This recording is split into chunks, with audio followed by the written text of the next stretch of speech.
नमस्कार बच्चों, आपकी पाठशाला में आपका स्वागत है। बच्चों, आपने एक फॉर्मूला बहुत ही सुना होगा कि किसी त्रिभुज का क्षेत्रफल बराबर होता है 1/2 गुणा आधार गुणा ऊंचाई। क्या आपको पता है ये आता कैसे है? तो चलिए हम आपको बताते हैं कि ये किस तरीके से होता है।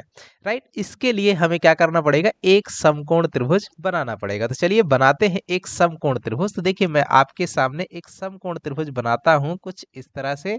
यहाँ पे ये हमारा एक समकोण त्रिभुज नजर आ रहा होगा, जिसका ये वाला जो पॉइंट है ये है ए, ये वाला बिंदु है बी जहां पर ये समकोण बना हुआ है, और ये वाला पॉइंट है आपका सी। अब किसी समकोण त्रिभुज के लिए सबसे पहले हम लोग किसी समकोण त्रिभुज में ही इस चीज को देखने वाले हैं, ये फार्मूले को देखेंगे। उसके बाद हम लोग एक जनरल रूप में देखेंगे, यानी किसी एक कॉमन सा त्रिभुज लेकर के कि यानी सब में कैसे ये लागू होगा। तो देखते हैं इसे कैसे ये हमारा डेराइव होगा।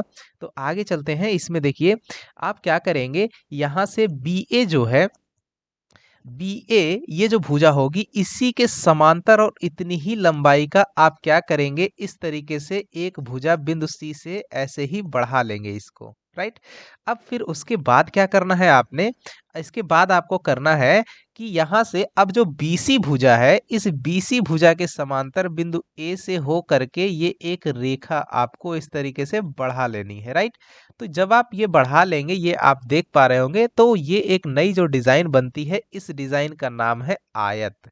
राइट, ये आपको एक आयत जैसा नजर आ रहा है। यानी कि अब जो ये सिंपल एक त्रिभुज एबीसी था, अगर ये बिंदु हमारा डी है, तो अब ये एक आयत ए बी सी डी के रूप में आपको नजर आने लगा।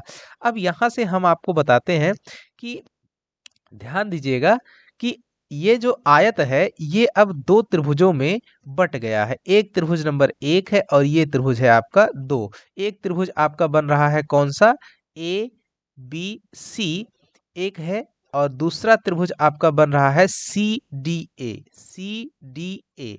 और मजे की बात आपको बताते हैं कि ये दोनों त्रिभुज क्या होते हैं, ये दोनों त्रिभुज सर्वांगसम होंगे। ये दोनों त्रिभुज सर्वांगसम होंगे, यानी triangle A B C congruent triangle C D A होगा। कैसे होगा इसको भी थोड़ा सा हम आपको समझा देते हैं।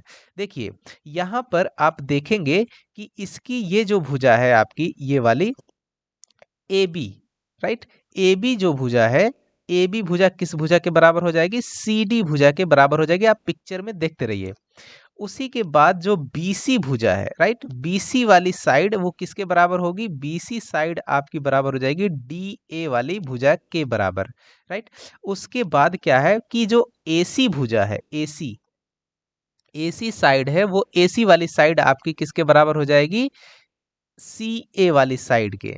एसी वाली साइड किसके बराबर होगी, सी ए के। तो इस तरीके से आप देख पा रहे होंगे इसकी तीनों साइड्स आपस में बराबर हैं, यानी कि एस एस एस भुजा भुजा भुजा समरूपता के नियम के तहत ये दोनों त्रिभुज आपस में क्या हो जाएंगे, सर्वांगसम हो जाएंगे। राइट, और आपको एक प्रॉपर्टी हम बताते हैं कि क्लास 9 में हमने आपको एक नियम सिखाया था कि जब कोई दो त्रिभुज आपस में क्या हो, सर्वांगसम हो, दो या दो से अधिक त्रिभुज सर्वांगसम होते हैं, तो सर्वांगसम त्रिभुजों के जो क्षेत्रफल होते हैं वो आपस में बराबर होते हैं। यानी कि हम यहाँ से इसे लिख सकते हैं, area of A B C बराबर एरिया ऑफ सी डी ए।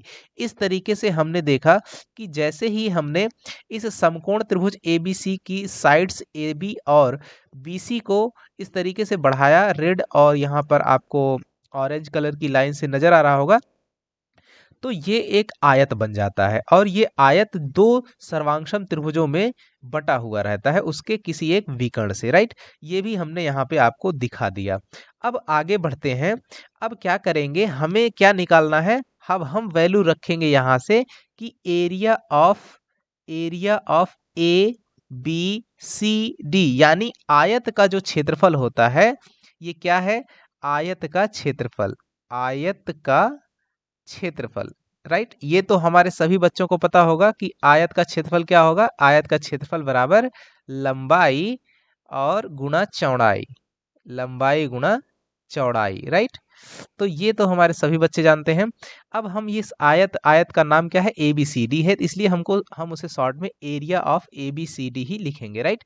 तो आयत का जो क्षेत्रफल होता है वो हम देख पा रहे होंगे कि ये पूरी पिक्चर में ये दो त्रिभुजों में बटा हुआ है और वो दोनों त्रिभुज के क्षेत्रफल आपस में बराबर होंगे, जिसको मैंने 1 और 2 से लिखा हुआ है। यहाँ उनका नाम भी लिखा हुआ है, एक त्रिभुज है ABC और दूसरा है CDA। तो इस आयत के क्षेत्रफल के बाएं वाले पक्ष में देखिए हम क्या लिखने वाले हैं, इसको लिख सकते हैं, यहाँ से लिखेंगे कि area of ABC plus area of C D A इन दोनों त्रिभुजों का जो क्षेत्रफल होगा वो पूरे आयत के क्षेत्रफल के बराबर होगा। इन दोनों त्रिभुजों के क्षेत्रफल का योग जो होगा वो पूरा आयत का क्षेत्रफल हो गया। लेकिन दूसरा तरीका जो क्षेत्रफल निकालने का होता है वो होता है उनकी लंबाई और चौड़ाई को मल्टीप्लाई कर देंगे तो उसका क्षेत्रफल फिर भी निकल के आ जाता है। ध्यान दीजिए, ये समकोण त्रिभुज में ये वाला जो भुजा है AB, ये इसको हम लोग आधार कहेंगे और ये जो BC भुजा है ये हमारी है लंब, राइट। तो ये आप दोनों को ध्यान रखिएगा। तो यहाँ पे लंबाई हम क्या लेंगे, लंबाई है हमारी AB, राइट। तो लंबाई की जगह पे हम लोग लिखेंगे AB इंटू चौड़ाई कितनी है हमारी, तो चौड़ाई है BC, राइट। इस तरीके से हमने देखा कि ये आयत का क्षेत्रफल दोनों रूपों में, दोनों साइड में बराबर इस तरीके से है। अब यहाँ पे ये जो रिजल्ट आप देख रहे होंगे, इस रिजल्ट से यहाँ पे देखा कि दोनों त्रिभुज के क्षेत्रफल बराबर है, यानी एरिया ऑफ ABC बराबर एरिया CDA। तो इसको हम लोग अगर लिखना चाहें इस तरीके से, तो एरिया ऑफ ABC ऐसे लिखेंगे प्लस एरिया ऑफ CDA की जगह पे भी हम लोग लिख लेंगे एरिया ऑफ ABC, राइट, बराबर। अब यहाँ पे AB into B C, right, ऐसे लिख लेंगे। सो दिस इंप्लाइज दैट ये दोनों जो एरिया है ABC और ABC ये जुड़ करके हो जाएंगे 2 टाइम्स एरिया ऑफ ABC बराबर क्या लिख दिया जाएगा, ये हो जाएगा इधर AB गुना BC, right, AB into BC। अब यहाँ से हम देखेंगे कि ये देखिए एरिया ऑफ ABC यही हमारा समकोण त्रिभुज है, बराबर AB इंटू BC और इसका क्या हो जाएगा 1/2 टाइम्स हो जाएगा, राइट। तो इस तरीके से आपने देखा कि एरिया ऑफ ABC बराबर क्या मिला, 1/2 गुना AB गुना BC। इसे हम लोग और ऐसे ही लिख सकते हैं कि एरिया ऑफ ABC यानी त्रिभुज ABC का क्षेत्रफल बराबर यहाँ से 1/2 और गुना में AB क्या है, यहाँ जो AB है वो AB वहां पे देखिए लिखा हुआ है, वो है आधार, आपका उस त्रिभुज का क्या है, आधार, और गुना BC जो है उस त्रिभुज की ऊंचाई है, जिसे लंब वहां पर लिखा गया है, उसी लंब को हम लोग ऊंचाई कहते हैं, तो इसे लिख लेंगे ऊंचाई, राइट। तो इस तरीके से देखा बच्चों आपने कि किसी समकोण त्रिभुज में ये फॉर्मूला जो आपने ऊपर में देखा कि किसी त्रिभुज का क्षेत्रफल बराबर 1/2 गुना आधार गुना ऊंचाई होता है, वो आपके सामने नजर आ रहा है। लेकिन अब आपके दिमाग में ये प्रश्न बैठ रहा होगा कि क्या ये सिर्फ समकोण त्रिभुज के लिए ही है। नहीं, ऐसा नहीं है, ये आप किसी भी त्रिभुज में लागू कर सकते हो, ये फॉर्मूला किसी भी ट्रायंगल में अप्लाई हो जाएगा, बस उसका आधार और उस त्रिभुज की ऊंचाई पता होनी चाहिए। और किसी त्रिभुज की ऊंचाई क्या होती है, तो उस त्रिभुज के किसी एक शीर्ष से उसके सामने वाली भुजा पे जो लंब डाल दिया जाता है, उस लंब की लंबाई को ही उस दिए गए त्रिभुज की ऊंचाई कहते हैं, राइट। और वो लंब जिस भुजा पर पड़ता है वही भुजा उस त्रिभुज का आधार कहलाता है। तो चलिए अब इसी फॉर्मूले को हम एक नॉर्मल त्रिभुज ले लेते हैं, जिसे हम लोग कहते हैं कि विषम बाहु त्रिभुज, राइट। तो किसी विषम बाहु त्रिभुज पे ये फार्मूला लगा करके देखते हैं कि कैसे अप्लाई होता है। उसके लिए हमें ये जो फार्मूला अभी निकल के आया समकोण त्रिभुज ABC में, देखा हमने कि ये फार्मूला लग रहा है आधार गुणे ऊंचाई का आधा। फिर क्या करेंगे, अब हम एक विषम बाहु त्रिभुज बनाते हैं और देखते हैं कि क्या ये फार्मूला उसमें भी लागू हो पाता है कि नहीं। तो देखिए, एक विषम बाहु त्रिभुज यहाँ बना लीजिए। इस तरीके से देखो बेटा, हमने बनाया यहाँ पे एक विषम बाहु त्रिभुज हम बना रहे हैं। ये देखिए, इसकी सभी भुजाएं क्या हैं, सभी भुजाएं बराबर नहीं है। ऐसा त्रिभुज जिसकी सभी भुजाएं बराबर ना हो, यानी अलग अलग लंबाइयों की हो, ऐसे त्रिभुज को हम लोग कहते हैं विषम बाहु त्रिभुज, विषम बाहु त्रिभुज। इसका नाम हम दे देते हैं, ये है आपका A, ये है B और ये वाला है आपका पॉइंट C।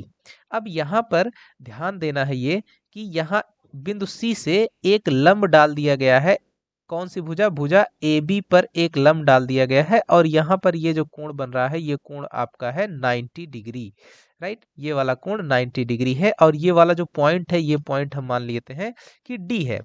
अब यहाँ से आप देख रहे होंगे कि यहाँ पे ये जो पूरा त्रिभुज ABC था वो दो अलग-अलग समकोण त्रिभुजों में बट गया है। एक त्रिभुज है 1 नंबर मैं लिखता हूँ, दूसरा वाला 2 नंबर से इंडिकेट करता हूँ ताकि आपको नजर आता रहे। अब क्या करेंगे इसमें हम लोग, अब इस चीज को ध्यान दीजिए। जैसे अब यहाँ से अगर हमें लिखना होगा कि एरिया ऑफ ABC, ये जो ABC त्रिभुज है इस पूरे ABC त्रिभुज का क्षेत्रफल क्या बनेगा, तो यहाँ लिखेंगे एरिया ऑफ पहला नंबर वाला जो त्रिभुज है यानी कि CBD और प्लस एरिया ऑफ दूसरा वाला त्रिभुज हमारा क्या है, ACD। ध्यान देना यहाँ पर ये जो त्रिभुज है CBD, इसमें ये आपका आधार है, राइट। और जबकि जो ACD त्रिभुज है उसमें ये भुजा जो आपकी AD है वो आधार है, राइट। और ये जो रेड पेन से आपको नजर आ रही होगी भुजा CD, ये इसकी ऊंचाई है त्रिभुज की, ठीक है, ये त्रिभुज की ऊंचाई है। तो अब हम लोग यहाँ पर ये वैल्यू रखने वाले हैं, राइट। तो ये जब मान आप रखेंगे इसमें बैठाएंगे तो देखिए क्या होगा, एरिया ऑफ ट्रायंगल ABC बराबर इसे हम लोग लिखेंगे ACBD का एरिया कैसे लिखेंगे, तो होता है अभी फॉर्मूला देखो ऊपर लिखा हुआ है, इसे लिख लेंगे 1/2 गुना आधार, आधार कितना है BD और गुना ऊंचाई, ऊंचाई कितनी है CD, राइट, प्लस इसी तरीके से ACD त्रिभुज का क्षेत्रफल क्या बनेगा 1/2 गुना आधार कितना है आपका AD, राइट, आधार है AD और गुना में ऊंचाई कितनी है हमारी CD, राइट। अब आप देख पा रहे होंगे बच्चों कि ये जो है इसमें क्या कॉमन है 1/2, इस तरीके से कॉमन लेंगे, इनटू में CD भी कॉमन है जो कि इसके दाहिने साइड में हम लोग कॉमन निकाल करके लिखने वाले हैं। तो पहले फैक्टर में बचेगा BD और प्लस क्या बच जाएगा AD, राइट, और इनटू में जो कॉमन पार्ट था वो था आपका CD। इस तरीके से निकल करके बाहर आया और बराबर क्या आया, ये देखिए इसे लिख सकते हैं 1/2 इंटू BD प्लस AD। आप पिक्चर में देखिए BD प्लस AD, यहाँ ध्यान देना इस पिक्चर में ये रही आपकी BD और ये वाला रहा आपका पोर्शन, ये वाला है AD, राइट। तो इन दोनों को जैसे ही आप ऐड कर देते हो तो आपको क्या वैल्यू मिल जाएगी, ये बच जाएगा आपका AB, राइट, ये हो जाएगा AB और इनटू में अगला जो साइड थी वो है आपकी CD, राइट। तो इस तरह से आपने देखा कि एरिया ऑफ ABC जो निकल करके आया वो आया 1/2 इंटू AB इंटू CD।